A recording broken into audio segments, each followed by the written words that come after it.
नमस्कार, मैं माही त्यागी स्वागत करती हूँ आपका भारती न्यूज़ के विशेष कार्यक्रम वेलनेस मैटर में। हर दंपति का यह सपना होता है कि उनको औलाद का सुख मिले, लेकिन कुछ शारीरिक समस्याओं की वजह से कुछ लोगों का यह सपना अधूरा रह जाता है। उन्हीं लोगों के लिए वरदान बनकर आई है IVF यानी इन विट्रो फर्टिलाइजेशन, जिसकी बदौलत हजारों लोगों के घर खुशियों की किलकारियां गूंजी हैं। भारत में IVF की शुरुआत डॉक्टर इंदिरा हिंदुजा ने की थी, जिसके कारण उन्हें पद्मश्री से सम्मानित भी किया गया था, जिन्होंने 32 साल पहले इस तरह से डिलीवरी करवाकर इतिहास रच दिया था। तो आइए सबसे पहले जानते हैं कि क्या है IVF। बच्चे भगवान का दिया हुआ एक बहुत ही सुंदर तोहफा होते हैं, लेकिन कई ऐसी दंपति हैं जिन्हें औलाद का सुख नहीं मिल पाता है।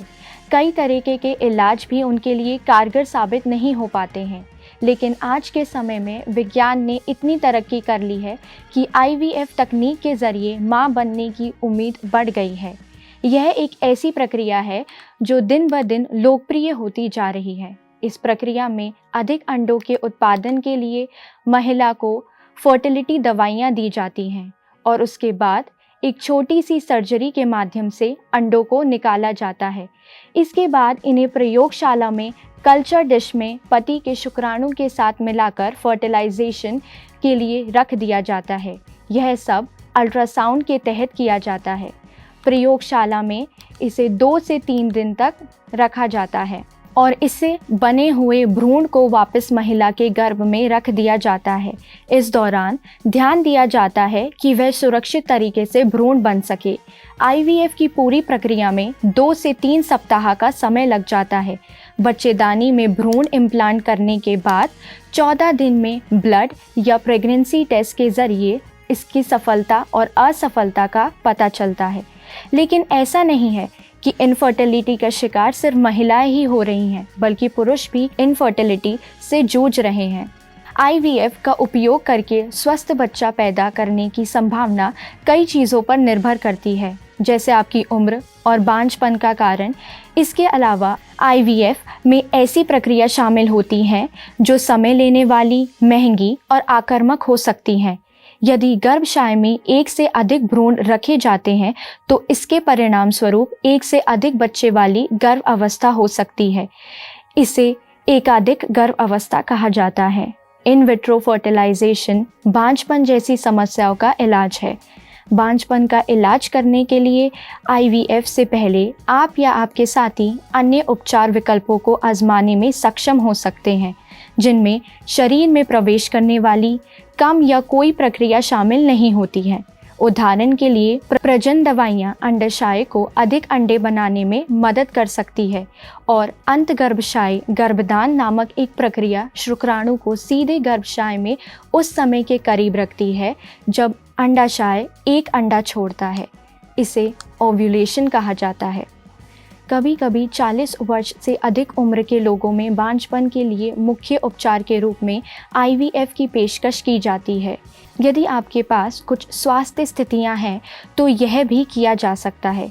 उदाहरण के लिए IVF एक विकल्प हो सकता है यदि आपके और आपके साथी के पास फिलोपियन ट्यूब में रुकावट हो। फिलोपियन ट्यूब एक ऐसी ट्यूब है जिसके माध्यम से अंडे अंडाशय से गर्भाशय तक जाते हैं। यदि दोनों नलिकाएं अवरुद्ध हो जाती हैं तो अंडे का फर्टिलाइज होना या भ्रूण का गर्भाशय तक जाना कठिन हो जाता है। ओव्यूलेशन विकार, यदि ओव्यूलेशन नहीं होता है या अक्सर नहीं होता है तो शुक्राणु द्वारा फर्टिलाइजेशन होने के लिए कम अंडे उपलब्ध होते हैं। एंडोमेट्रियोसिस, यह स्थिति तब होती है जब गर्भाशय की परत जैसे ऊतक गर्भाशय के बाहर बढ़ने लगता है। एंडोमेट्रियोसिस अक्सर अंडाशय, गर्भाशय और फिलोपियन ट्यूब को प्रभावित करता है। फाइब्रोइड गर्भाशय में होने वाला एक ट्यूमर है। अधिकतर वह कैंसर नहीं होता। वह 30 से 40 की उम्र के लोगों में आम है। फाइब्रोइड के कारण फर्टिलाइज अंडे को गर्भाशय की परत से जुड़ने में परेशानी हो सकती है। शुक्राणु संबंधित समस्याएं, शुक्राणु की कम संख्या या उनकी गति, आकार या आकार में असामान्य परिवर्तन से शुक्राणु के लिए अंडे को फर्टिलाइज करना कठिन हो सकता है। कैंसर या अन्य स्वास्थ्य स्थितियों के कारण प्रजनन क्षमता को बनाए रखने की इच्छा, विकिरण या कीमोथेरेपी जैसे कैंसर उपचार प्रजनन क्षमता को नुकसान पहुंचा सकते हैं। यदि आप कैंसर का इलाज करवा रहे हैं तो IVF भविष्य में बच्चा पैदा करने का एक तरीका हो सकता है। अंडों को उनके अंडाशय से निकाला जा सकता है और उसके बाद उपयोग के लिए फ्रीज किया जा सकता है, या अंडों को भविष्य में उपयोग के लिए भ्रूण के रूप में फर्टिलाइज और फ्रीज किया जा सकता है। जिन लोगों का गर्भाशय काम नहीं कर रहा या जिनके लिए गर्भ अवस्था गंभीर स्वास्थ्य जोखिम पैदा कर रही है, वह गर्भधारण के लिए किसी अन्य व्यक्ति का उपयोग कर सकते हैं। ऐसे व्यक्ति को गर्भधान वाहक कहा जाता है।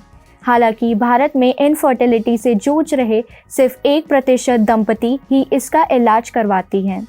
इनफर्टिलिटी ट्रीटमेंट की तरफ निसंतान दंपतियों के कम रुझान की कई वजह हैं, जैसे इलाज का ज़्यादा खर्च जो लगभग 1.5 लाख से 2 लाख प्रति साइकिल हो सकता है। इनफर्टिलिटी के पूरे इलाज के दौरान दंपति को कई ट्रीटमेंट साइकिल से गुजरना पड़ता है। ऐसे में इस इलाज का खर्च उठा पाना देश के लगभग 80% दंपतियों के लिए मुमकिन नहीं हो पाता है। देश में IVF विशेषज्ञों की सीमित संख्या भी एक वजह है कि लोगों को अच्छा इलाज नहीं मिल पाता है। IVF सेंटर और विशेषज्ञ डॉक्टर सिर्फ 8 मेट्रो शहरों में ही सीमित हैं। ऐसे में छोटे शहरों की दंपतियों को इनफर्टिलिटी का इलाज नहीं मिल पाता है। संतान सुख की चाह रखने वाली दंपतियों में इनफर्टिलिटी ट्रीटमेंट को लेकर जागरूकता की भी बहुत कमी है। हालांकि देश भर में ऐसी कई दंपतियां हैं जो कभी निसंतानता से जूझ रही थी और आज उनके घरों में बच्चों की किलकारियां गूंज रही हैं। इंदिरा IVF की सफलता के पीछे सबसे बड़ी वजह यह है कि जो इलाज दूसरे संस्था में 3 से 5 लाख में उपलब्ध है, वही इलाज इंदिरा IVF में मात्र 1.5 से 2 लाख में ही किया जाता है। आज के लिए इतना ही। ऐसे ही स्वास्थ्य से जुड़ी जानकारी पाने के लिए देखते रहें वेलनेस मैटर और हमारे चैनल भारती न्यूज़ को लाइक, शेयर और सब्सक्राइब करना ना भूलें। धन्यवाद। बस अभी 12th खत्म हुई थी और अब आधे से ज्यादा टाइम ये सोचकर निकाल देते हो कि which career to choose. Well, in that case I got you covered. ये वीडियो एंड तक देखना, क्या पता I will just make up your mind. You must have thought of कोई बस ऐसा कोर्स मिल जाए जहाँ अनलिमिटेड जॉब ऑप्शन हो, क्योंकि मैं भी यही सोचती थी। जैसे कि journalist, news anchor, radio jockey, screen writer, video editor,